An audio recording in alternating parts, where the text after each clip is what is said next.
Headlines. Headlines News Blast. Sa ulo ng mga balita, PHIVOLCS nakapagtala ng mahigit 130 rockfall events sa Bulkang Mayon. DOJ nilinaw na wala itong natatanggap na pagbawi ng salaysay mula kay Henry Alcantara. Malacanang pumalag sa posibleng impeachment complaint laban kay PBBM. Sariling medical experts ng kampo ni FPRRD nagsumite ng joint report hinggil sa kalusugan ng dating Pangulo. Bagsak na ratings ni PBBM, halatang wala ng tiwala mga Pilipino sa kanya ayon sa isang retired general. Sa international news, mahigit 500 katao na sawi sa kaguluhan sa Iran nitong linggo. Sa sports news, Scottie Thompson, pinangunahan ng Gene King sa naging panalo nila sa Game 4 ng PBA 50 semifinals. At sa ating showbiz news, 3 autograph guitars ng Air Supply ipamimigay sa ilang piling fan. Headlines. Headlines News Blast. Sumasambulat sa buong Pilipinas. Sunshine News Blast. Magandang tanghali Pilipinas. Araw ngayon ng Lunes, January 12, 2026. Ako yung makakasama, Val Divinagracia. Sumasambulat sa buong Pilipinas. Sunshine News Blast. Sa bitala natin mga balita, umabot sa 133 na rockfall events ang naitala sa Bulkang Mayon sa nakalipas na 24 oras.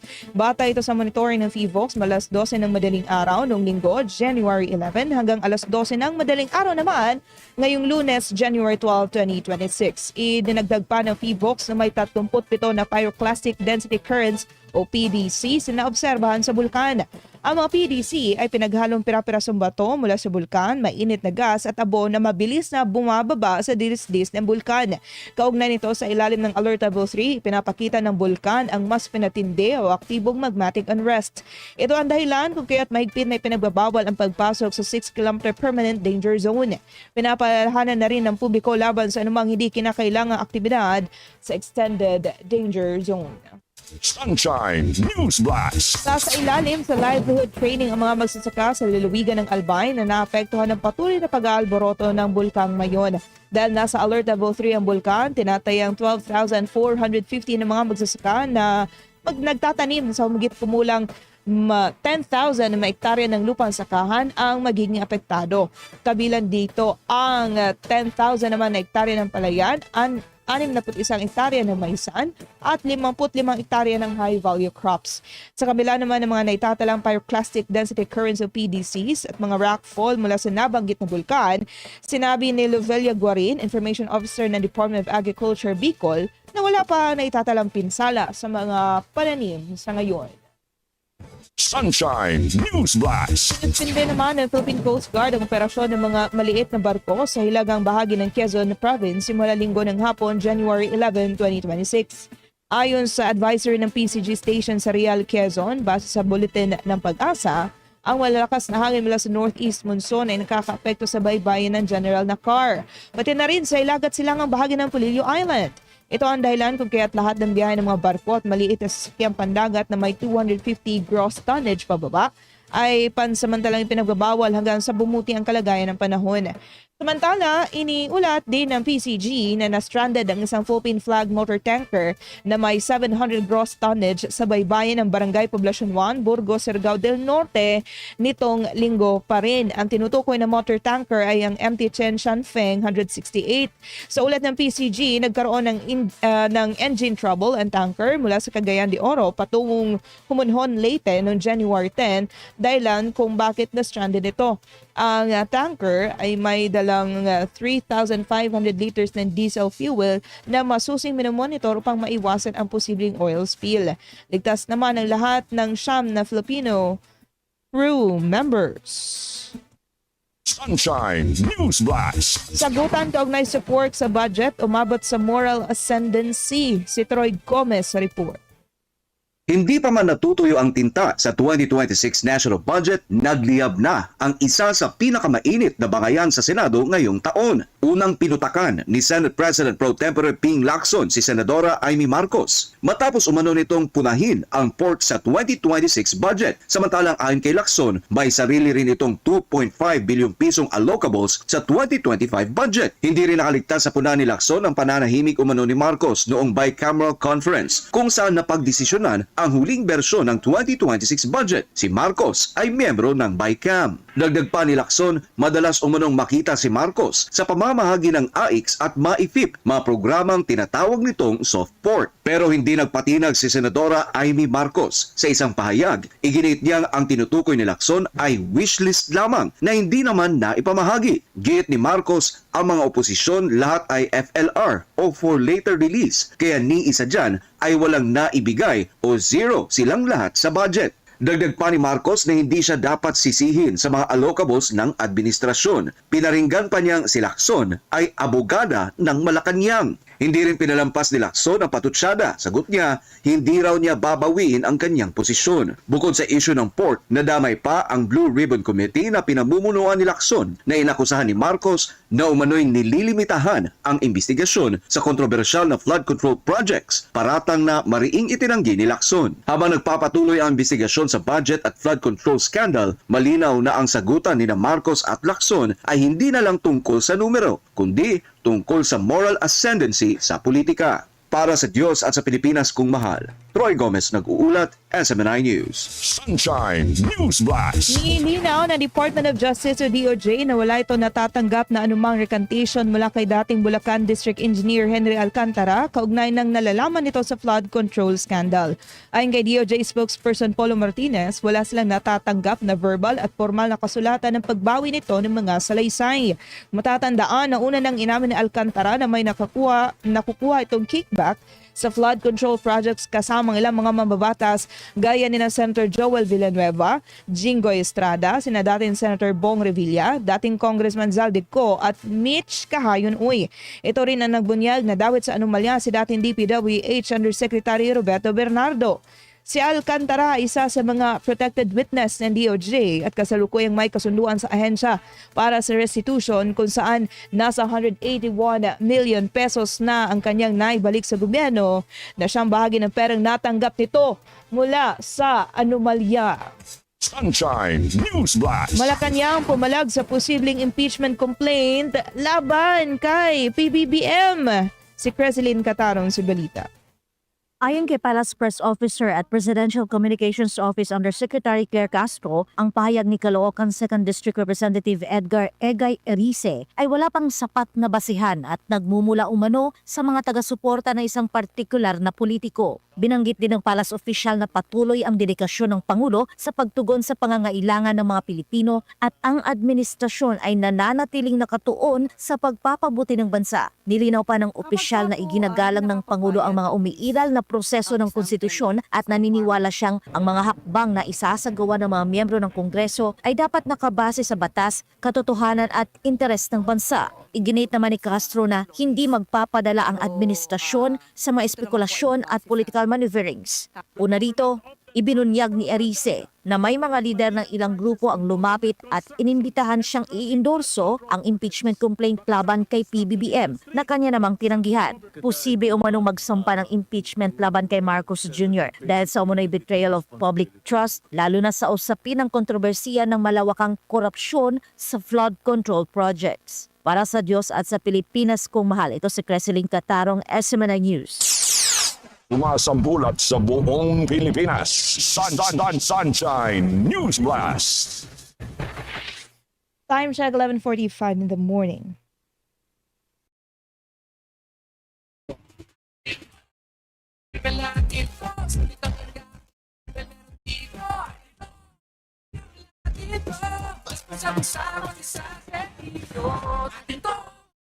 Sunshine News Blast. Muling nagbabalik ang Sunshine News Blast. Pinatikos ni Davao 1st District Representative Pulong Duterte ang posibleng paghahain ng panibagong impeachment complaint laban sa kanyang kapatid na si Vice President Sara Duterte. Sa isang pahayag nitong linggo, January 11, 2026, sinikayat ni Congressman Pulong ang kanyang mga kapwa-mambabatas na itigil na ang pagsisimula ng isa pang kasong impeachment laban sa Vice Presidente. Inakasuhan niya rin na ang paghahain ng impeachment ay scripted lang naman at minamadali. Alam naman din niya na lahat ng sa politika ay walang libreng perma kung kaya't ihahain lang din ito batay sa isang utos. Sunshine News Blast. Isinumite naman ng abogado ni dating Pangulong Rodrigo Duterte ang isang joint report na inihanda ng mga sariling medical expert ng kanilang kampo. Ito ay upang suportahan ang kanilang pahayag na lalo pang lumala ang kalagayan ng 80 years old na dating Pangulo at nararapat na siyang palayain mula sa detensyon. Isinumite ng abogado ni FPRRD na si Nicholas Kaufman ang nasabing joint report sa International Criminal Court Pre-Trial Chamber 1 bilang kalakip ng isang 12 pahinang dokumento na may petsang January 9, 2026. Matatandaan noong December 5, 2025, isinumite ng panel ng mga ekspertong itinalaga ng ICC ang kanilang mga ulat matapos isa ilalim si FPRRD sa medikal na pagsusuri hinggil sa kanyang kakayahang humarap sa paglilitis. Hindi pa naglabas ng desisyon ng ICC ukol dito, subalit sinabi ng ICC Office of the Prosecutor na napag-alamang may kakayahan si FPRRD na ganap na makibahagit lumahok sa mga pagdinig laban sa kanya. Sunshine News Blast. Bagsak na rin naman ang rating si Pangulong Bongbong Marcos Jr. batay sa mga survey. Ayon sa retired general ng AFP Reserve Force na si Attorney Virgilio Garcia, nangangahulugan lang ito na hindi na popular ang Pangulo ng bansa. Halata na rin anya na wala ng tiwala sa kanyang karamihan sa mga Pilipino. Ibinahagi ito ni Garcia sa panayam ng SMNI News bilang pagpapakita ng suporta kay Colonel Odi Mungao ng Philippine Army matapos sinibak sa pwesto. Sunshine News Blast. Actually, hindi man nila kailangan antayin yung pahayag ni Colonel Mungao eh. Doon pa lamang sa trust rating ni Mr. Marcos, bagsak na. Yung pong negative 3 niya overall at negative 18 sa NCR, yung po hindi excluding the uniform personnel. Kasama po doon yung uniform personnel, we cannot exclude them. So doon pa lamang po meron ng indication, hindi na siya popular at wala nang tiwala ang taong bayan sa kanya. Si retired General ng AFP Reserve Force na si Attorney Virgilio Garcia sa panayam ng SMNI News. Matatandaan sinibak ng Philippine Army si Mungao nitong Biyernes, January 9, 2026. Ito ay matapos hayagang ipahayag ng opisyal sa social media ang pag-atras ng kanyang suporta kay BBM. Sa gitna rin ito ng umiigting na kontrobersya ng katiwalian sa pamalaan. Sunshine News Blast. Muling nabuhay ang tanong ni Duterte Youth Party List Chairman Ronald Cardema kaugnay sa ginawa sa kanila ng Commission on Elections. Kasunod ito ng pagkamatay ng isang miyembro ng Kabataan Party List noong January 1, 2026. Kung titingnan lang anya, halata ng involvement ng Kabataan Party List o maging ang Gabriela Party List sa CPP-NPA-NDF. May kaso pa anyang nakahain laban sa mga ito, ngunit imbis na aksyonan ay pinaupo pa ng COMELEC kahit talo. Sunshine News Blast. Bakit ang COMELEC hindi inaaksyonan itong mga party list na ito? Ang Kabataan Party List, ang Gabriela Party List ay may kaso sa COMELEC. Kinasuhan sila ng gobyerno ng Pilipinas dahil sa pagkakaroon ng mga teroristang miyembro. Hanggang ngayon, di naman inaaksyonan ng COMELEC. Pinaupo pa nga ang Gabriela Party List kahit talo. Sa Duterte Youth Party List naman, kahit ibinoto ng milyong-milyong Pilipino at nanalo noong 2022 elections, noong 2025 elections, kinasuhan lang ng mga taga-makakaliwa ay tinanggalan na agad ito ng pwesto sa Kongreso. Sunshine News Pero ang Blast. inyong Duterte Youth Party List, kahit ibinoto ng milyong-milyong Pilipino, kinasuhan lang ng makakaliwang party list na ito, inaksyonan agad ng COMELEC, tinanggal agad kahit nanalo ng 3 seats sa Kongreso. Pero tayo na ang kanilang grupo, Gabriela Party List at Kabataan Party List, kinasuhan mismo ng gobyerno, nakapending lang ng kalahating dekada yung kaso, hanggang ngayon gumagawa ng terorismo, hindi naman natatanggal sa ating Kongreso. Pinopondohan pa ng Pilipino tuloy. Si Duterte Youth Party List Chairman Ronald Cardema sa panayam ng SMNI News. Sunshine News Blast. OFW at volunteers sa bayan naglinis sa Dolomite Beach sa Maynila. Si MJ Mondihar sa report. Dinayo ng mga balikbayan na ito ang Dolomite Beach sa Maynila na patok na pasyalan ng mga lokal at dayuhang turista. Hindi sila pumunta para lamang mamasyal, kundi para makiisa sa Coastal Cleanup Drive kasama ang iba pang volunteer groups.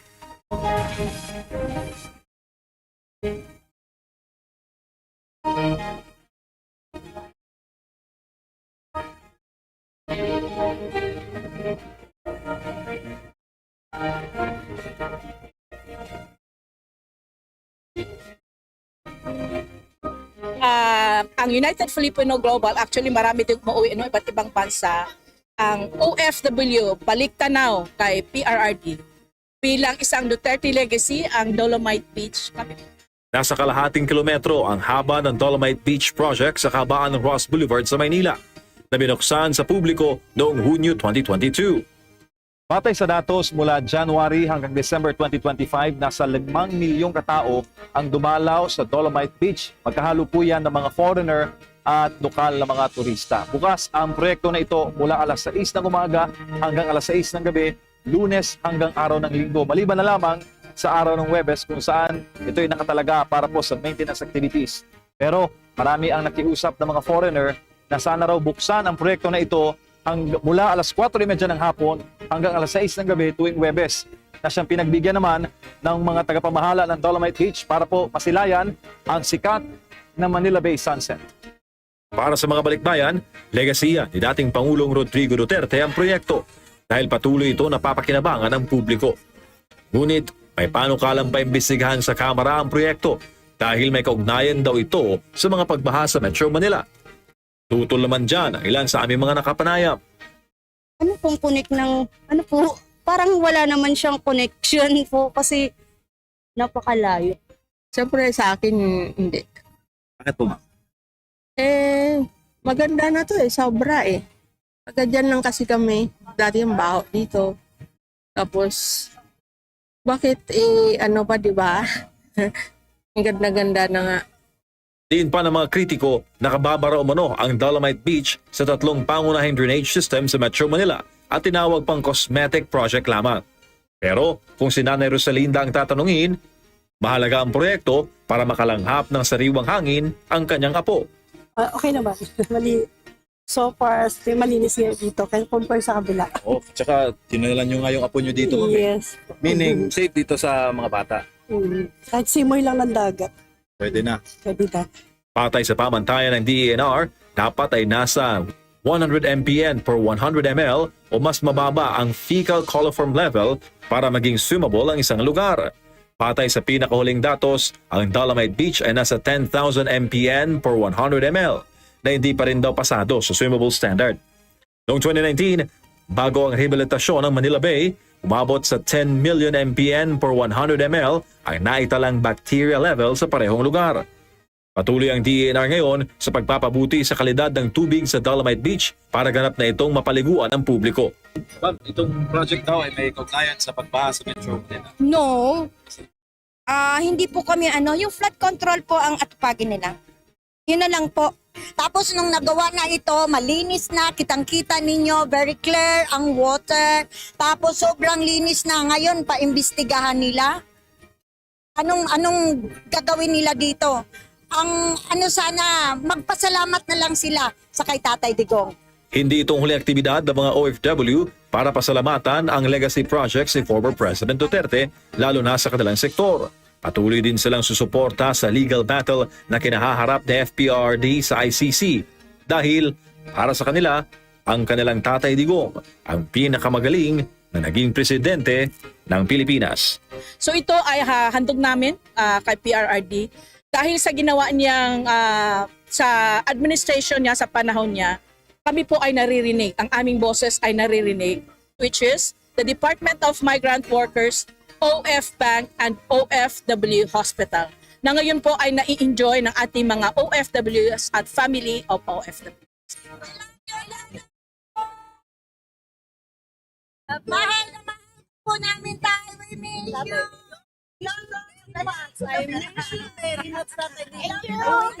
Para sa Diyos, sa Pilipinas kung mahal, MJ Mondejar, SMNA News. Sumasambulat sa buong Pilipinas. Sunshine News Blast. International News Blast. Nasawi ang mahigit 500 katao dahil sa kaguluhan sa Iran itong linggo, January 11, 2026. Ito'y habang nagbanta ang Tehran na tatargetin ang mga base militar ng Estados Unidos. Sakaling pa rin ni US President Donald Trump ang sinabi nitong manghihimasok sila pabor sa mga nagpoprotesta. Nauna nang nagbanta si Trump na makikialam sila sa nangyayari sa Iran kung gagamitan ng dahas ang mga nagpoprotesta doon. Ayon pa sa isang opisyal ng Estados Unidos, inaasa magipagpulong si Trump sa mga senior advisor sa Martes, January 13 upang talakayin ang mga posibleng hakbang laban sa Iran. Iniulat na kabilang sa mga opsyon hinggil sa maging panghimasok sa Iran ang pag-atake militar, paggamit ng lihim na cyber weapons, pagpapalawak ng sanctions at pagbibigay ng online support sa mga grupo kontra gobyerno. Nagsimula ang mga protesta sa Iran noong December 28, 2025 bilang pagtutol sa pagtaas ng presyo ng mga bilihin bago ito nauwi sa pagtuliksa sa clerical rulers, mga pinunong pangreliyon na namuno sa nabanggit na bansa mula pa noong 1979 Islamic Revolution. Sports News Blast. Samantala, pinangunahan ni Scottie Thompson ang Barangay Ginebras panalo kontra San Miguel Beer Men sa score na 105-91 sa Game 4 ng PBA 50 Philippine Cup Semifinals nitong linggo, January 11, 2026. Nag-ambag si Thompson para sa Gene Kings ng 35 points kasabay ng 11 rebounds at 11 assists. Si Japeth Aguilar naman ay may 14 points, Norbert Torres na may 13 points, Jason David na may 12 points at RJ Abarientos na may 11 points. Sa kabilang banda, pinangunahan naman ni Poy Eram ang TNT Tropang 5G sa panalo nila kontra Meralco Bolts sa score na 102-83. Nagdala si Eram ng 27 points, Jordan Heading na may 15 points, Calvin Oftana na may 14 points at Kim Orin na may 10 points. Showbiz News Blast. Ipamimigay sa 3 piling fans ang 3 autographed guitars ng Air Supply sa kanilang magiging concert sa Cebu at Laguna. Ang mga mananalo ng mga gitara ay magkakaroon din ng pagkakataong makaranas sa isang private meet and greet kasama ang Air Supply upang personal na matanggap ang kanilang mga premyo pagkatapos ng concert. Nakatagdang idaos sina Russell Hitchcock at Graham Russell ng Air Supply ang Philippine stop ng kanilang 50th Anniversary World Tour sa January 24 sa Calamba, Laguna, habang sa January 27 naman gaganapin ang kanilang event sa Cebu City. Sumasambulat sa buong Pilipinas.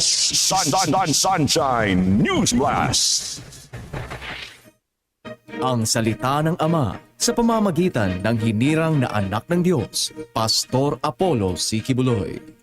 In Matthew 10:39, he that findeth his life shall lose it, and he that loseth his life for my sake shall find it. Ang sino mang makakasumpong ng kanyang buhay ay mawawala nito. Ang sino mang mawawala ng kanyang buhay dahil sa akin ay makakasumpong nito. At subaybayan nga ang pinakabagong programa ng DZAR, mga kapartner, kasama si Attorney Kuya Mark Tolentino at Kuya Zentor Turica sa programang Serbisyong Agila para sa Bayan. Nagsimula na ito ng January 10 at tuwing Sabado yan, alas 10 hanggang alas 11 ng umaga. Tunay na serbisyong may malasakit, direkta sa tao, direkta sa bayan. Serbisyo Agila para sa bayan.